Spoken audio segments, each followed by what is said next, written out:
Hello everybody and welcome to Favorite Football, and the Champions League is back. Match day number 1 will get underway tonight with a range of some very big clashes, including an epic Barcelona versus Bayern Munich match to look forward to. And we're going to be taking you sort of through all the matches that are going to be happening tonight, what the odds are for getting teams to win, what some of the team news is, and we're going to be trying a new format for sort of football previews, trying to sort of preview a match day or a weekend in advance rather than sort of looking at every individual match, although we will look at all the individual matches within this. So before we go any further, please do smash a like on the video and subscribe to the channel. Let me know who you are supporting in the Champions League, who you're backing to go all the way. Can Chelsea go back to back? Do Man City finally have enough to go all the way? Can Manchester United with Cristiano Ronaldo sort of lead a decent title charge? Will Lionel Messi be enough for PSG to go all the way? Will we see a response from the likes of Bayern Munich, Juventus? And can the Spanish clubs in Barcelona and Real Madrid put aside their off-field issues and manage to mount a charge? Or will we see a surprise candidate in the likes of what we saw Porto doing last weekend? Let me know what you think is going to happen in the comments. Please do smash the like as well. We're doing a lot more football stuff. We're going to be looking at the Champions League, quite a lot of depth. We're going to be looking at the Premier League. The Premier League show will return on Thursday night. We will be live for the Premier League. But yeah, so we're just going to try a new format for doing this previews, which is basically going to be using a lot of SofaScore, going and looking at all the potential lineups that they think is going to happen, looking at some key players to watch in all the different matches and stuff like that, so that you can sort of have a better idea when you watch tonight which players to look out for, whichever match you tend to watch, although I think most of us will probably have our eyes fixed on the likes of Barcelona versus Bayern Munich. Without any further ado, let's go have a look at what exactly we have in store for us tonight. Right, so here we go. So tonight we will not be seeing any action from Group A, B, C, or D. So it is going to be the Group E, F, G, and H, which will be in action tonight. And the big clash to look after, as we sort of mentioned, is Barcelona versus Bayern Munich. The Group E clash, which will start at 9 o'clock. South Africa time, 8 o'clock in the UK time. Dynamo Kiev and Benfica, also should be a decent match, kicking off at the same time. Group F will see Yam Boys hosting Manchester United as Ronaldo returns to the Champions League football in a red shirt. Villarreal will be taking on Atalanta, should be quite a good clash as well. That will be at 9 o'clock. We then will see 18:45. We've seen Sevilla taking on Red Bull Salzburg, Lille taking on Wolfsburg, and in the final sort of two matches of the groups, Chelsea, the reigning champions, will be taking on Zenit St. Petersburg at home, whilst Malmo will be hosting Serie A giants Juventus. So we're going to start with Group E, which is the first match the big match to look after, and that is Barcelona taking on Bayern Munich, and very much a rebuilding stage at the moment for Ronald Koeman at Barcelona. No Lionel Messi, no Antoine Griezmann, Luis Suarez having left recently. They've really lost quite a lot of number of stars and quite a lot of question marks over some of the big names, your likes of Gerard Piqué, your likes of Sergio Busquets, and whether they can still do it at the highest level. So Barcelona's sort of biggest their strongest attribute, in my opinion, is sort of the spine of the midfield here, where you've got Frankie de Jong and Pedri. Pedri is a prodigious talent. He's played an unbelievable amount of minutes over the last calendar year and has played some brilliant football. I think Frankie de Jong is destined to be one of the best midfielders in the world at a stage, and then Sergio Busquets with all that experience. Memphis Depay, the summer signing, will be a very important player throughout the season for Barcelona. He's less than 20 goals away from breaking the all-time goal-scoring record for the Netherlands, and I think that he's going to be a very important player for Ronald Koeman, especially with the likes of Martin Braithwaite and Sergio Aguero out, as well as Ousmane Dembele. The attacking options, the summer signing of Luuk de Jong will become quite important in the coming months. If we're looking at Bayern Munich, not too much activity in the transfer window. In terms of their injury, there will be no Kingsley Coman, no Tolisso, and no Serge Gnabry for new manager Julian Nagelsmann. But expect Dayot Upamecano to partner Lucas Hernandez in the centre-backs. But it's also the same. It's the midfield of Leon Goretzka and Joshua Kimmich, who are both sort of going to commit to the club for long term. I mean, first of all, phenomenal footballers, but also absolute beasts of players. Physically very, very strong, very fit, very confident on the ball. Which then sort of provides that freedom of this front four of, the likes of Thomas Muller, Leroy Sané, Robert Lewandowski, continues to probably be the form and the best out-and-out number 9 in the world. And then Jamal Musiala, a phenomenal talent. If we look at, for somebody who's 18 years old, he's already played 4 matches this season in the Bundesliga. He's got 2 goals to his name. He is a very, very exciting player, and I think that him and Haaland are probably sort of the two Bundesliga strikers to look out for, because he can. I mean, it's sort of how high can they go? We know that they both will be very successful, but it's sort of a case of just how far can he go. So a very exciting player to watch. Make sure you keep an eye on him. And obviously Manuel Neuer, one of the best goalkeepers in the world, should start at goalkeeper. The other clash in the group, we'll see Dynamo Kiev taking on Benfica. Benfica, the Portuguese giants under the leadership of Jorge Jesus, will have Jan Vertonghen and Nicolas Otamendi within their centre-back pairing, or trio rather, if they do go three at the back, which is what we expect to see from them. And I mean, it's all experience, isn't it? In the likes of Otamendi and Jan Vertonghen, these are two players who were very comfortable in the Premier League for a number of years. Jan Vertonghen, in many ways, a Tottenham legend. And other players to look out for, Darwin Núñez will be sort of their main goal threat to the Benfica number 9. João Mario brings a lot of experience to this setup, and then I mean Andre Almeida will be a big loss, but I think there's enough in the likes of Darwin Núñez, in Roman Yaremchuk and Everton in the front three to get enough of the goals, and I've got a decent spine in that centre back pairing over there. For Dynamo Kiev, players to watch out for, the likes of Viktor Sigankov, who's got 23 years old, from Ukraine. I think he's got 5 goals and assists in his first 7 games in the league already, so he's off to a really good start. So he's sort of the big danger man to watch out for when it comes to Dynamo Kiev. Their captain is Sergio Sadorchik, who is going to be have a big role to play in sort of the heart of the midfield as the CDM. And expect the likes of Dennis Boyko, the goalkeeper, to be pretty busy tonight. So I think this should be a decent game. If we're looking at the odds, I mean, it's pretty close. I mean, Dynamo Kiev are 3-1, so 3.1 to 1 to win the game, but Benfica 2.3. So it's a game that could go anywhere, I suppose, and it is expected to be one of the closer games within the first round. But with the likes of Bayern Munich and Barcelona, these two teams are not expected to go through, and so it's vital that if they are going to give themselves any chance of going through, that they both have to get a result. They can't afford to drop points early on and then have Barcelona and Bayern Munich up in the next round. So both of these sides will be hoping they can try and nick a victory and try and start off in the perfect sort of fashion. Moving over to the next match, we're going to see Manchester United versus Yam Boys. It is one of the 2 early kickoffs. And Cristiano Ronaldo is expected to return to Champions League football in Manchester United colours tonight after his brace on the weekend on debut back at Old Trafford. They have now travelled and they'll be away at Young Boys. Don't expect too many changes from the weekend in terms of Manchester United's team. I think the big change will probably be the midfield, where Fred will come in. There has been rumours that Donny van der Beek might start, but we sort of, whenever in doubt, he just generally doesn't seem to play much. But Bruno Fernandes scored a very nice goal on the weekend. Jadon Sancho had quite a slow start to life at Manchester United, but Paul Pogba definitely hasn't this season. He's got 7 assists already under his belt and looks to be in terrific form. Rafael Varane and Harry Maguire will continue to build their partnership. For Young Boys, the goal-scoring threats are the likes of 25-year-old centre forward and number 17 here, Jordan Siebatcheu.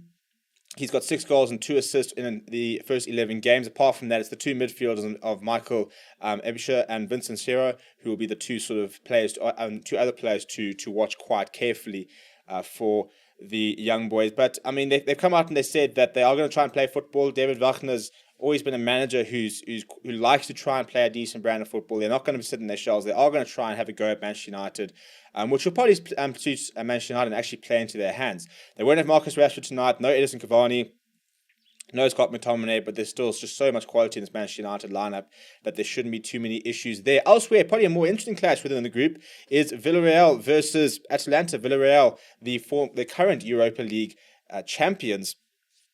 Some very good players there. The likes of Gerard Moreno, who just signed a new contract recently, will be leading the line in the number 7 jersey. Players you might know if you follow the Premier League, the likes of Etienne Capoue, the number 6 jersey. Juan Forth has made his move permanent to Villarreal, moving there from Tottenham Hotspur, so a good player to watch out.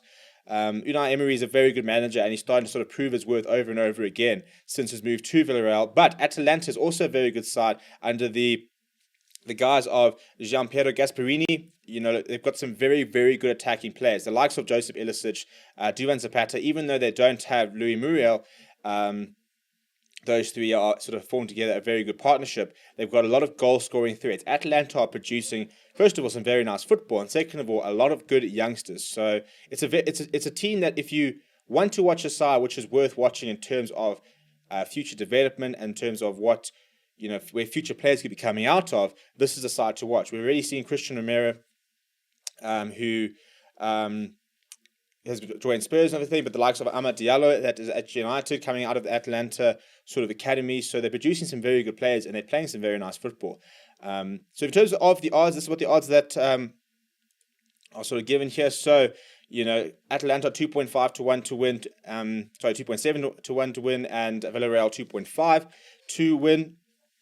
So there's another clash that is expected to be quite close. Elsewhere, fellow Liga team Sevilla will be up against RB Salzburg. Sevilla also a very good side. We saw them. They were the Liga side that were Manchester United's downfall in the Europa 2 seasons ago.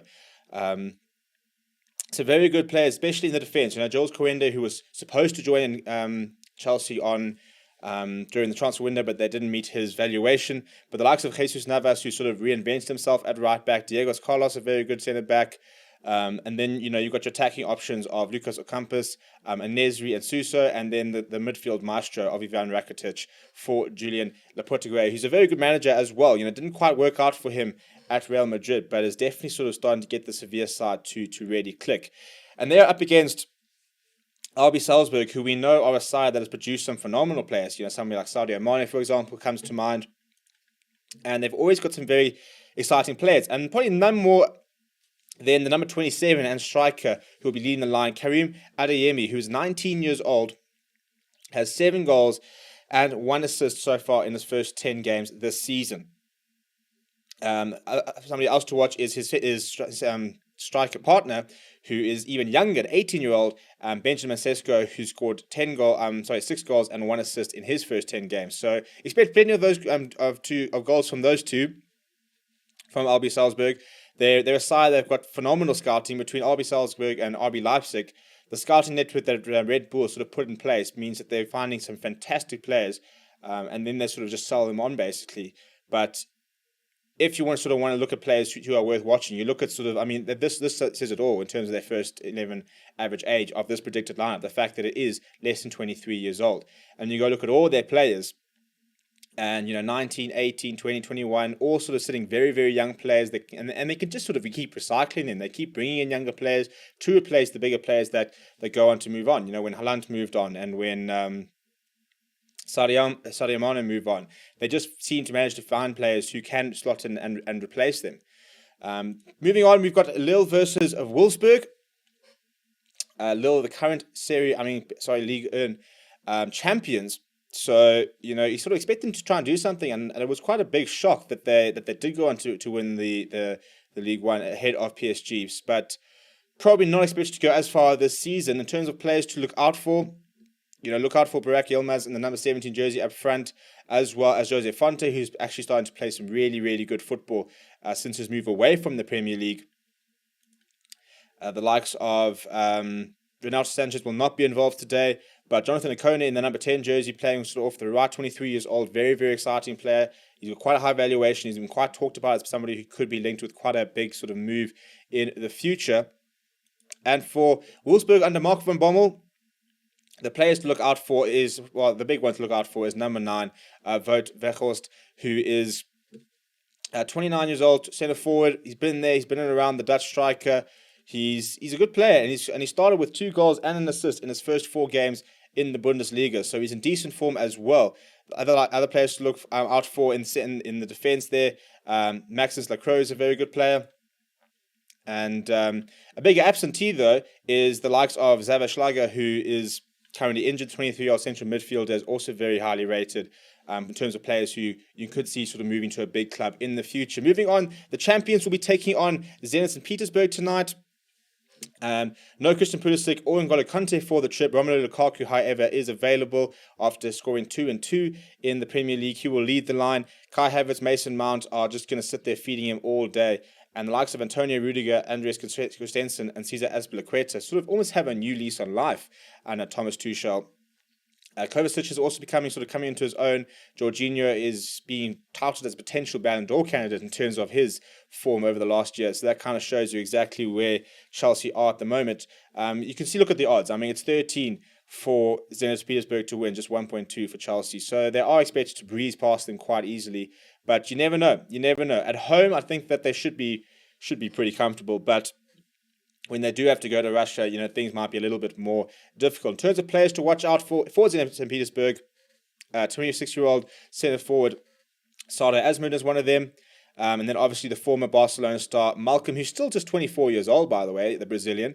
He sort of went there, had a couple of difficulties, but he's a very good player. And I think he'll be he's one of those players that when you get these sort of games, this is when you want to impress, because not a lot of people are going to be watching you playing your league football week in, week out. But if you go and put in a massive performance against Chelsea, the current Champions League final, champions, that's where you can get noticed. So he's got 2 goals in his first 4 games. Not quite the start that Azmoun has had of 5 goals and an assist in 7 games. But he's still a very good player. And then obviously Dejan Lovren, the former Liverpool centre-back, will captain the side tonight. Finally, we were going to see Malmo hosting Juventus. Juventus sort of still getting to grips with life after Cristiano Ronaldo, but shouldn't have any issues getting past Malmo, who are very sort of small side. I think, you go look at like market value, their highest rated player is 22-year-old centre-back Anel Ahmedzozic, who's valued at like 4 million euros at his market value. So we're talking about boys against men really when it comes to sort of the depth, the girth and quality. And the biggest problem with Malmo is a very big absentee in it looks like it's sort of doubtful whether Anders Christensen will play. And the number 10, who's a very vital player, is the Danish midfielder for Juventus. Manuel Locatelli is still getting into grips there, but after the phenomenal Euros he had, expect him to become a mainstay in that Juventus lineup. In terms of players that are missing, they are missing Federico Chiesa and Artur, but sort of Chiesa being sort of the main one as Max Allegri gets sort of used to life back at Juventus. But yeah, Chiellini, Matthias de Ligt are a very solid centre pairing. Cuadrado, Alexandra, they're one of the best back fours in the competition. Paulo Dybala will want to sort of start throwing down the gauntlet really as their sort of star player. He's got the likes of Alvaro Morata, Bernardeschi, and Federico Chiesa to sort of compete with. But I think with the leaving of Ronaldo, it now sort of comes a time who's going to make that step up, who's going to fill in for him, who's going to score the goals that need to be scored. And Alvaro Morata has been much better since moving to Juventus than what we saw in the Premier League, and even better than what we saw in La Liga. But again, you're looking at the odds, and Malmo very much expected to lose this game despite being at home. But it's Champions League, and nothing can happen. I do like the fact that Malmo do sometimes play, or often play with a 4-4-2. So as a traditionalist, it's quite cool to see some teams are still doing it. It will be a very flat 4-4-2. They'll be very defensive tonight and try and keep sort of Juventus out. And that pretty much sums it up for the entire evening's action. And then tomorrow we're going to be seeing the likes of Club Brugge taking on PSG, Manchester City versus RB Leipzig, which should be a great clash. Liverpool taking on Milan without Zlatan Ibrahimovic, who has been ruled out. Atletico versus Porto. It's a fantastic group, is Group B. And then Group C, Dortmund versus Besiktas, Sporting versus Ajax, Inter versus Real Madrid, and Sheriff Tiraspol versus Shakhtar Donetsk will all happen tomorrow. So we'll cover that tomorrow in our Matchday 2 preview. Which game excites you the most besides the Barcelona versus Bayern Munich game? We know that will sort of be the one that everyone will be watching tonight. But apart from that, which game really excites you? Let me know in the comments. Please do smash like on the video and subscribe to the channel. And let me know who you're backing this tournament. Obviously, as a Manchester United fan, I'm hoping that we can get off to a good start. The big thing, I suppose, is performances, getting the 3 points, making sure that we're starting to sort of gel as a team. But yeah, thank you very much for watching. My name is Steven, and I'll chat to you guys all very, very soon.